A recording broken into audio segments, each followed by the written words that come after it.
Yadda akamwenyumwenyu ku matama agakira ak'omwoki wa gonja ag'abalimi b'ebikajjo mu kitundu kino eky'e bategeezezza nga bw'ati bwali mu nteekateeka y'okugula ekyuma ekya sukaali eky'amayuge shuga kisobola okubeera eky'abalimi b'ebikajjo mu kitundu kino eky'e okusobola okumalawo okusomozebwa kwonna abalimi b'ebikajjo kwe bagenze bayitamu naddala nga bagenda bwe bati banyigirizibwa n'abalina ebyuma eby'enjawulo eby'ebikajjo wano mu Busoga.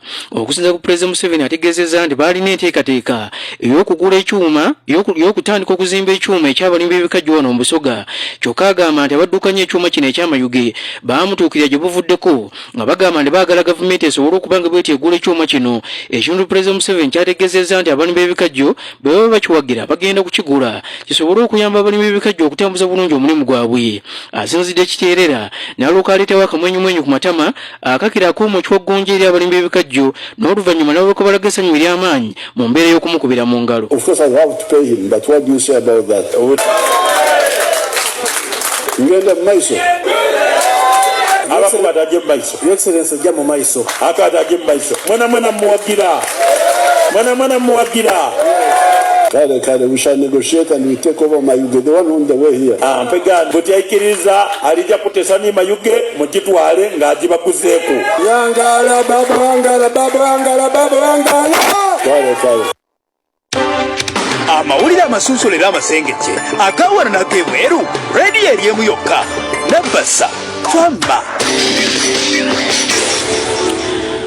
Unnyukidde olunaku olwaleero nga ssentebe w'erusi ey'okutaano wa disitulikiti y'e Bugiri ng'ono ye Davidson Kasajja Mulumba olwaleero ng'ali wamu n'abasirikale okuva ku poliisi enkulu ey'e Bugiri bakoze ekikwekweto ne balokobayoola omusawo abadde akola mu ddwaliro lya gavumenti erya Nankoma Health Center 4 mu disitulikiti y'e Bugiri we bigamba okuba nti aliko abalwadde babadde asabye ensimbi. Omubadde n'omusajja omukadde agamba okuba nti abadde azze mu ddwaliro lino asobole okuba nga bw'ati alongoosebwa obulwadde bwa aniya. Tukitegeddeko nti mu mbeera eno amusabye emitwalo 20 ekintu ekiviriddeko omukadde ono okubanga bw'ati akubira ab'obuyinza n'oluvannyuma amawulire ne gatuuka ku ssentebe w'erusi ey'okutaano asobodde okubanga bw'ati agenda ku ddwaliro lino ne baloka bamuyoola. Babadde nga yogezeganya omukono wa Nabbasa Nayegeganasi Mulumba Davidson Kasajja atubulidde nti enteekateeka y'okulwanyisa obuli bw'enguzi mu disitulikiti eno ey'e Bugiri akyagikutte bulungi era nga waakulwana na bonna abagenda basaba ku bantu babulijjo ensimbi n'ekiruubiro ekyokulaba nga tirabawo obuweereza kyokka nga bwabwereere. Eriyo omwami gwe tuva okugema Nankoma Health Center 4 eriyo omwami agiire mu irwaliro omwo ng'alina obulwaire bwa haniya so ng'ali kwenda operation ng'embeera mbi agiireyo ni mukyala we bw'atuuseeyo omusawo gwabaire naye awo amusoseeko awo okwogera naye yamukoba mu lulimi mweno gwe tugemye lwali kweta mbu amusabye akasaabuuni mu kasaabuuni amusabye emitwalo 20 so mu ngeri eyo twanetiwakinga baspai nze n'asobola okulumuka speed n'akubira DPC yansindikira omusirikale nga bulido balumuka speed twaje Nankoma omwami oyo yabaire ali mu theater bamweta Maganda ava ku Nkobaati ava na bijingo musala ali omwo twamwagana omusirikale yamugema twaida naye ngera ali n'ebizibiti ali wano ku poliisi e Bugiri. Mulumba era ategeezezza nti abasawo ba gavumenti bonna n'abaweereza ba gavumenti omuli n'abasomesa basaanye okukola emirimu gyabwe obulungi mu mbeera y'okulaba nga beewala okwekubira ekintu ekiyinza okuleetawo akaseera akazibu naddala mu nzirukanya emirimu. Agamba nti bagenda kubatambulizaako eriisa ejjogi n'ekiruubiro ky'okulaba nga balwanyisa obuli bw'enguzi obwongedde okumaamira disitulikiti y'e Bugiri. Ng'anongera n'okwongera olabula abasawo nti endagaano ye twayikirizaganyaako ye tube tulemereku neyanza abasawo abasinga baalokoka aye abatono abaddemu okuloka ze nanja afafaagana n'imwe paka kubawuliza buki obi nongera bwakuwiza mu batakamaani n'okubakoba nti mutalumuka mu malwaliro ga gavumenti mwongera okujja mu lwaliro eyo olwaleero ndize ndikola mirimo gyammwe omulimu gwe mwakoze semalimu n'oguli kunongera okumpa amaani amabitirivu okuboneka nti tireka ibaliro nanga tirikyusibwa iwe oli eyo omusawo odemye okulokoka tujafufuagana niwe pako idda kugonda ndakwiza ku saizi y'entuufu y'oli. Akakiiko ak'ekibiina ky'NRM akaateebwawo okukola nga kooti okusobola okutawuluza enkaana mu bannakibiina ky'NRM abataamatya bulungi n'ebyava mu kulonda okwakamyufu ak'ekibiina kategeezezza mu butongole nga bwatandise okuba nga tekafulumya ensala yaako ku misango egy'enjawulo egyakatwalirwa.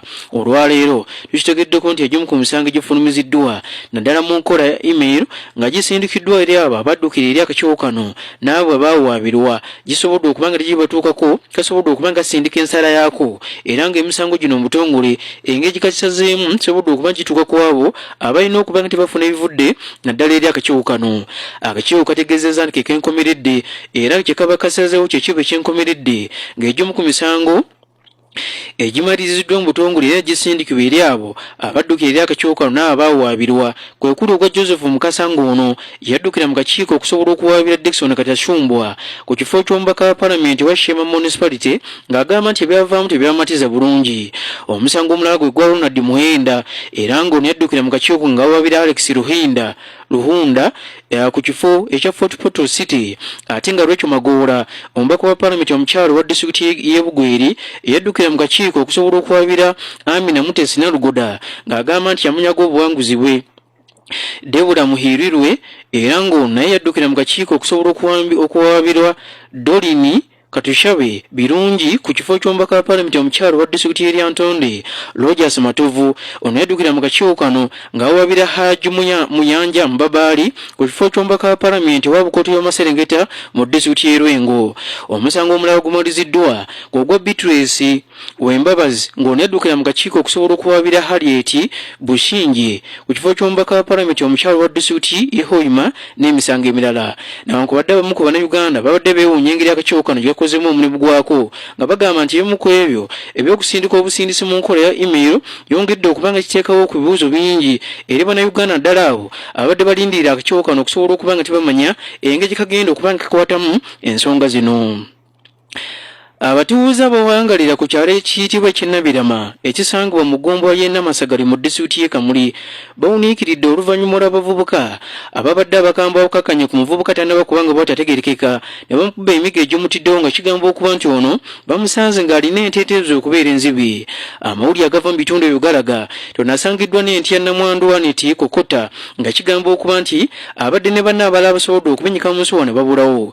Owa Nabbasa Rogers Dizaala abageziganyizzaamu abamu ku batuuze mu kitundu kino ne balyoka batuviira ku ntono. Babukeire ku nkyo batwagaine nga basaze ente ibiri badiwoola ennyama. Ente edde egisinga tegimanyiiko akubeesedde. Waliwo eyindi ente yasigaire wano gye batasobole okusaka era egindi basobola okugisala bagenda emamba balekana n'amabonge oluwu ejje wangulu ebaali bakamala kukolako era bayita bayita yente gema bajja bagiwoola bayinisa eno bakizeemu saba gavumenti bananga okuboneka kyetwambaku amaina gange nize bulukani bwaita bafunye ekikangabwa bano omukazi namwandu asigjo bikatoka bamugobaibyeku ente ezo dino ente ibiri bakiwoolaku baditwalaku emamba ente eyindi basojja mugabira eyo yasigala bakireseewo kitwiriki abazinduire ekyoka gavumenti erigabanga ebintu ebyo nibategeera nti abwere bali amalega tufunira ba security